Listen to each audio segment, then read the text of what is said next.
Assalamualaikum warahmatullahi wabarakatuh.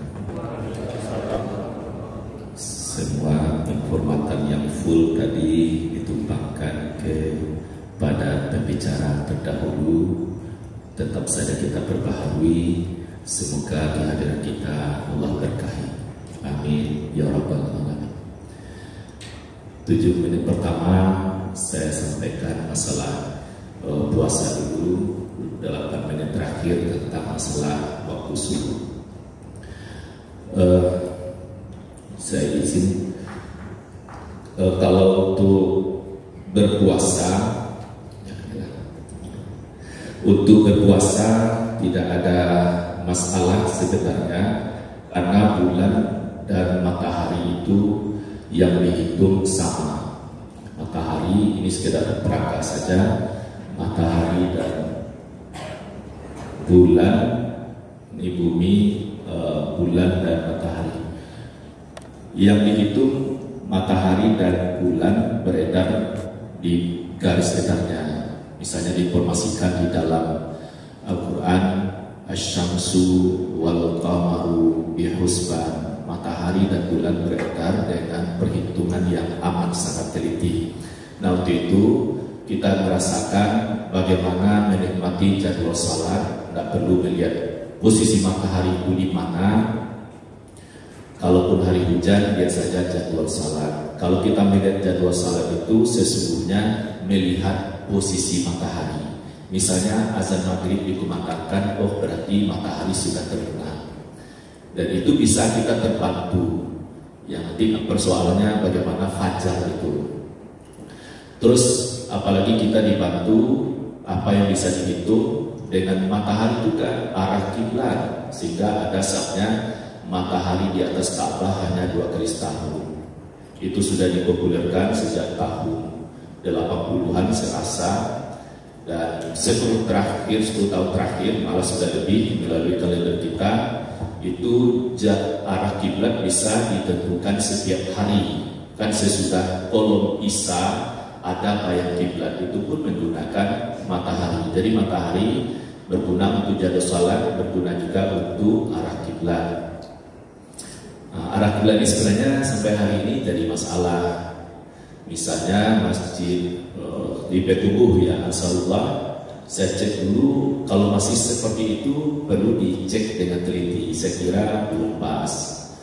Kalau di Kota Padang yang sangat populer itu Masjid Baitur Rahmah. Jadi kalau Bapak Ibu masuk Masjid Baitur Rahmah itu harus dimiringkan badan 15 derajat lagi ke kanan baru menghadap kiblat. Tapi itu perjuangan mahasiswa saya sudah 4 kali meneliti di sana. Tinggal lagi kita berdoa. Terus awal bulan,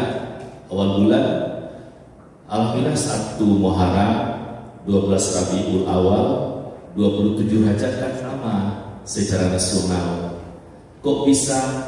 Karena ada hisab. Sudah dihisab, maka tidak ada perbedaan. Jadi hisab ini adalah penyatu dalam beribadah.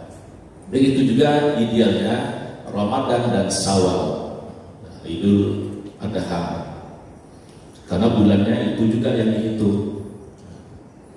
Hanya saja kan persoalan kenapa soal melihat bulan. Saya ingin sampaikan ini, masuknya salat sudah makin dimajukan sedikit. Di Indonesia daerah tropis, kita kan katulistiwa, daerah tropis. Kiri kanan itu disebut tropis. Saat matahari terbenam, ijtima kan sudah terjadi. Kalau besok hari Senin tanggal 12 Maret pukul 9.30 terjadi ijtima. Jadi kalau ijtima itu maksudnya berkumpul bumi, bulan, matahari pada satu garis. Jadi kalau pukul 9 kita tuju ke ufuk timur, pukul 6, pukul 7, 8, 9 tambah setengah jam. Jadi diluruskan 7 menit ke atas, ada bulan, ada matahari, tapi bulannya tampak dikalahkan oleh sinar matahari. Tapi bulan itu ada. Nah, hari Senin tanggal 12 Maret besok, tatkala matahari terbenam, hilal berada di atas ufuk. Yang dikatakan ufuk adalah bertemunya kaki langit dengan tepi laut, itu disebut ufuk. Maghrib sudah masuk, matahari min 1 derajat di bawah ufuk. Betul-betul matahari tidak tampak. Hilal atau bulan sabit, bulan baru sangat halus, sudah 3 derajat lebih di atas ufuk. Bisakah dilihat? Saya sudah 20 tahun bergabung dengan BHR dulu dari Kementerian Agama, dan sampai sekarang saya tetap meruyah bergabung dengan BHR Sumbar. Dari 20 tahun itu, walaupun hilalnya sudah 7 derajat lebih di atas ufuk, hari cerah waktu itu, sehingga kami berkata, kalau tampak hilal awan mentekabian. Hari cerah waktu itu, lokasi di Bukit Lampu, hilal tidak tampak.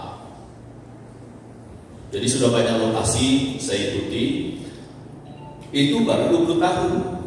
Yang lebih senior berkata waktu itu sudah 30 tahun, malah dia sudah pensiun, masih ikut bergabung, belum pernah berhasil melihat hilal itu. Kenapa tidak bisa dilihat? Nah, ini yang saya katakan. Daerah kita daerah tropis, jangankan melihat hilal bulan sabit yang halus rendah tipis sebentar, kadang-kala melihat matahari terbenam sulit. Awan kadang tingginya 2 meter. Matahari saja yang tidak terbenam sudah tertutup, apalagi melihat hilal yang halus tipis dan sebentar itu. Jadi bagaimana kalau kita ingin melihat bulan juga harus tampak oleh mata? Tunggulah malam kedua. Dia sudah tinggi dan agak besar. Resikonya terlambat 1 hari. Nah, ini penutup dari keterangan ini. 2 tahun yang lalu kita akan puasa hari Senin. Secara nasional sama, tapi yang saya bagikan selalu saya duluan, saya juga hadir karena dalam penelitian. Hari Senin puasa pertama saya ketulakan. Bapak Sintuang orang makan minum Maroko. Memang belum puasa. Sebagai warga Muhammadiyah sudah puasa, walaupun dia tetap bekerja, ada yang bekerja di pemakaman sekuler begini. Dia sudah puasa, tapi sambil beserta. Nah, sudah selesai dengan waktu utamanya, saya berkomunikasi. Jelang maghrib, memang mobil, pick up, motor berdatangan untuk melihat bulan. Nah, begitu hadir maghrib, saya tentu bawa pembukuan. Diperkirakan orang yang 1.000 atau lebih hadir. Maghrib sudah masuk, hilang dan juga tampak. Tak lama kemudian ya sudah ditunggu-tunggu juga, baru tampak sudah tinggi, tertutup oleh awan. Jadi betul-betul malam itu adalah malam kedua. Tingginya bukan lagi 10 derajat, sudah 12 derajat lebih. Sudah tinggi.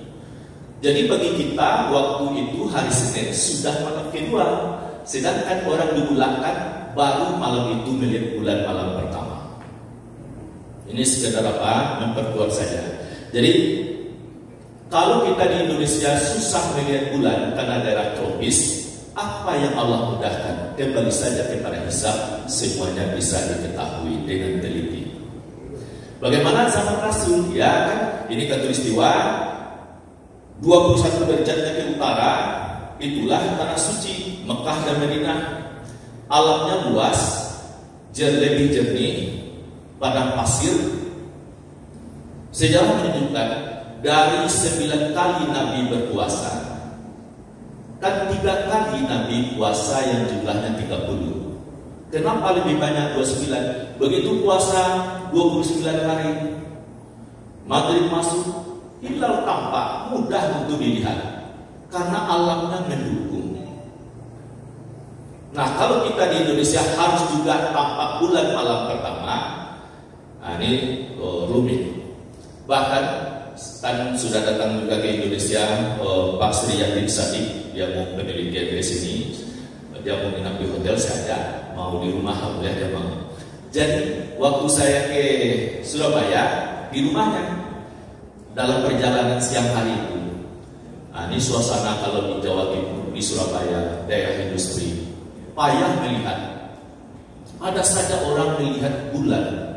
Jadi kejujuran itu sangat dipertanyakan. Siang hari saja kalau sudah sekian ratus meter, itu pandang kita sudah terganggu. Kok bisa melihat bulan malam pertama? Tapi itu sudahlah, mau jujur atau dusta itu kan hak azazi. Nah, selesai yang pertama. Yang kedua tentang masalah fajar.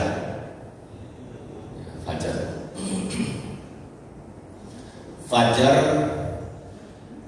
kan sahnya salat itu kan inna salata kanat 'alal mu'minina kitaban mawquta. Baru sah salat apabila waktunya telah masuk. Misalnya jam 11 sudah selesai berwudu, pakai terapi, menghadap kiblat, tumakninahnya terjaga, tapi salat zuhurnya pukul 11 tetap tidak sah karena waktunya belum masuk. Nah, dalam ketetapan warisan dari guru kita dulu, Syekh Muhammad bin Jabir, ke anaknya Safruddin Jabir, ke guru muridnya lagi Abdul Rahim. Nah, dia pernah juga datang ke Padang 2003, meninggal 2004. Yang hanya Abdul Rahim yang bertemu dengan saya beberapa kali, baik di Jogja dan di Padang tentu yang terakhir. Terus siapa lagi di bawahnya? Ya itu lagi ya, Pak Nur. Dan di atasnya lagi kalau kita di Sumatera Barat, Harun El Maani dan Airus Saidi. Ya. Waktu subuh itu hilal di matahari di bawah ufuk. Misalnya kalau kita menghadap ke timur, bertemulah kaki langit dengan tepi bumi, itu disebut ufuk. Karena dia di timur disebut ufuk timur. Bahasa lainnya horizon, bidang datar. Nah, kalau matahari terbenam kan di barat disebut ufuk barat. Ini permukaan siang dan malam. Kaki langit kira-kira begitu. Jadi kita bayangkan menghadap, kaki langit bertemu dengan tepi bumi. Ke timur kita pandang. Matahari subuh itu ditetapkan 20 derajat di bawah, 1 derajat, 2 derajat, 3 derajat, sampailah 20 derajat. Katakanlah di sini ya, 20 derajat. Bagi orang di balik di barat, waktu melihat ke timur, saat matahari dihitung dengan kerendahan 20 derajat atau min 20 derajat, kiranya belum tampak fajar itu menyisip, masih alam bakacian. Tak tampak. Inilah puncaknya yang dilakukan sudah 5 tahun terakhir ya, yang di Padang Pak Tono Saksono, Pak Zul juga ikut mendampingi. Azan sudah dikumandangkan. Ternyata memang fajar belum terbit, masih alam. Saya kira dalam 4 menit sesudah itu matahari sudah naik juga 2 derajat, 1 derajat 4 menit, tambah 1 derajat lagi 4 menit. Baru dia min dalam 14 derajat. Setelah matahari dengan kerendahan atau tingginya itu min dalam 14 derajat, baru orang bisa melihat secercah cahaya. Mungkin kita bisa lihat itu ya. Kalau saya rasa yang ini pengaruh kameranya, itu bukan matahari, tapi kita ini menikmati cahaya itu memang sudah tampak sampai jelas. Barulah subuh dikatakan masuk. Nah, memang ada disebut 18 belum ditemukan, 16 sampai ke 13 baru tampak. Tapi saya juga mengikuti bagaimana perbincangan kalau misalnya 13 derajat di bawah ufuk ya terlalu siang sekali. Kalau 20 memang belum tampak, tapi 18 derajat di bawah ufuk memang sudah banyak yang menemukan, sehingga diambil jalan tengah, ditetapkan untuk kita di Indonesia min 18 derajat kerendahan matahari dari ufuk timur, fajarnya disebut sudah hadir. Sehingga azan dikumandangkan itu betul-betul fajar sudah terbit. Lalu apa ide? Menarik. Salah seorang jamaah setelah disampaikan menerima atas nama pengurus, buatkan imsakiyah untuk Kota Padang. Kalau kalender yang sudah beredar apalah hendak dikata, tinggal lagi disosialisasikan oleh ustadz ya atau pengurus. Lalu ya saya terima, sehingga beberapa hari terakhir saya dengan mahasiswa kita olah jadwal salat ini khusus imsakiyah, diawali oleh guru saya Pak Asmed Samsu, buatkan untuk Batu Sangkar, yalah namanya guru, beliau kan guru dosen ke Muhammadiyah saya waktu di Takwa Muhammadiyah, disusul Pak Basko. Sebab Padang Panjang, Bukit Tinggi, Maninjau kan disebut sama waktu salatnya. Ternyata setelah ditelusuri tidak. Bagaimana selama ini? Sebab daerah yang tinggi dengan yang rendah waktu maghribnya berbeda. Bagi orang yang daerah tinggi itu berbukanya lebih lama. Sehingga yang idealnya itu adalah imsakiyah itu memang dibuat per kabupaten kota. Kalau dibuat saja Padang, lalu daerah lain mencocokkan saja, ditambah, dikurang, mendekati iya, tapi tidak akurat ya. Jadi untuk ke depan memang dibuatkan imsakiyah per kabupaten kota. Misalnya Solo sekian 400 meter lebih kan, dan bisa disamakan suasananya dengan kota Padang. Yang rendahnya dari pasar itu sampai ke Tabi kan hanya 2 meter dari permukaan laut atau lebih sedikit. Nah, jadi saya rasa tentang masalah fajar ini hasil penelitian juga dikirim oleh teman dari Jawa Timur. Nah, ini keputusan sudah dibacakan oleh Pak Zul, mungkin biar saya baca. Keputusan pimpinan pusat Muhammadiyah nomor sekian tentang awal waktu subuh. Dilanjutkan. Mengubah, ini puncaknya di sini Bapak Ibu yang bukunya ini. Kenapa ini buku 3? Kalau buku 2-nya adalah tanya jawab yang 1-8. Buku 1-nya itu kan yang dibuat sejak tahun 30-an itu. Nah, ini di buku 3 disebutkan bahwa waktu subuh itu adalah posisi matahari min 20 derajat di bawah ufuk. Selama ini kita terima sejak tahun mungkin sebelum Indonesia merdeka sampailah ya 13 hari yang lalu berakhirnya, karena diputuskan tanggal 20 Maret 2021. Ini yang A. Yang B apa katanya? Menetapkan ketinggian matahari awal waktu subuh yang baru, yaitu minus 18 derajat di bawah ufuk bagian timur. Jadi mari kita sepakati, tentunya kalender yang ada ya sudahlah kita beritahu untuk imsak dan subuhnya ditambah 8 menit.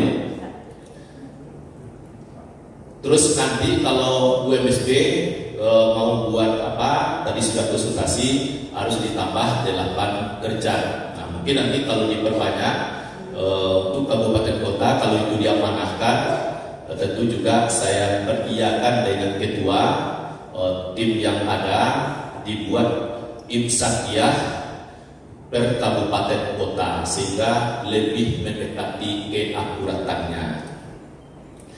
Saya rasa mungkin itu baguslah kita kembangkan dalam tanya jawab, saling kuat menguatkan di antara kita, karena semua kita ini adalah pelaku. Billahi taufiq wal hidayah. Assalamualaikum warahmatullahi wabarakatuh.